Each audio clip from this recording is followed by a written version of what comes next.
usapan sa internet ang naging performance ng Filipino-speaking amboy na si Gabby Abshire sa Eat Bulaga nitong Sabado. Marami kasi ang naaliw sa ipinakitang galing ng bata.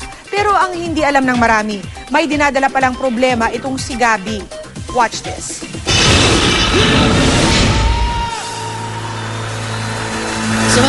Mga Double Cats, eto na siya, ang Tagalog-speaking American boy, Gabby Abshire!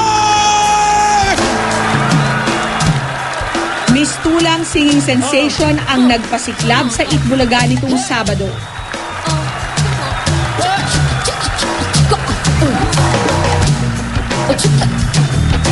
Hindi binigo ng Filipino-speaking American boy na si Gabby Abshire ang mga manonood. Pero tila naguluhan si Gabby sa takbo ng joint number nila ni Dabarkads Alan Kay. Nalilito ako, pwede ba ulitin natin? Turuan mo ko niyan, turuan mo ko niyan. Si Bossing Vic, nakaduet naman ni Gabby sa isang Visayan song. May tulo na, may tulo na. May tulo na, may tulo na. Ang luha ng mga mata. Luhaning mga mata. Pagkapait, pagkapait. Nagpasiklab din ng amboy sa version niya ng Laklak. Di ba sabi ko sa'yo, hindi pambatang kanta yan? Alam ko, pero kanta lang naman po siya eh.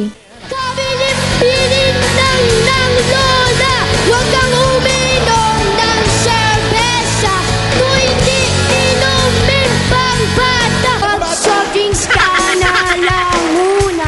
Para ipakita ang kanyang appreciation, DVD ng ending. niregaluhan ni Bossing ng DVD ng isa niyang pelikula si Gabby. Ang Eat Bulaga performance ni Gabby, trending topic pa last Saturday sa Twitter Philippines. First time ko makakanta sa stage at masaya. At si Bossing pang kasama ko, masaya talaga po. Tuloy-tuloy na ba siya sa pagsabak sa showbiz? Ayoko mag-showbiz, gusto ko lang sa Eat Bulaga. Gusto ko lang dito. Pero alis po kami, syempre yung visa ko po, gaya sa sinabi ko sa labas, visa ko po mamamatay. Nakakwentuhan ko ang mga magulang ni Gabby bago pa ang kanyang performance. Gabby is definitely Pinoy. Thanks Pinoy, eats Pinoy. He's not leaving the Philippines. Bukod sa pagtuturo ng pagsasalita ng Filipino, tinuruan din ni Mami Jing si Gabby na maging magalang. Tsaka yung po at opo talaga tinuro ko sa kanya talaga yun. Pero ang masayahing 10 taong gulang na bata, meron din palang pinagdaraan ng problema. Ay lolo po. He's sick. He had a stroke. Totoo nga bang binibenta mo yung laptop mo? Yes. Nag-tweet pa si Gabby ng panawagan sa mga taong gustong bumili ng kanyang laptop para may pambili daw sila ng ticket ng eroplano. Naubos daw kasi ang pera nila nang maospital ang kanyang lolo. At sa bawat pag-guest daw niya sa TV, lagi raw nanonood ang kanyang lolo at lola.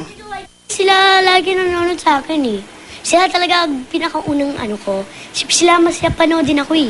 Sila, yan si Gabby oh. Ay si Gabby, tawagin mo mga iba. Bilis! Sila ang ganun. Sila ang masaya na mapanood ako. Gusto kong ganun.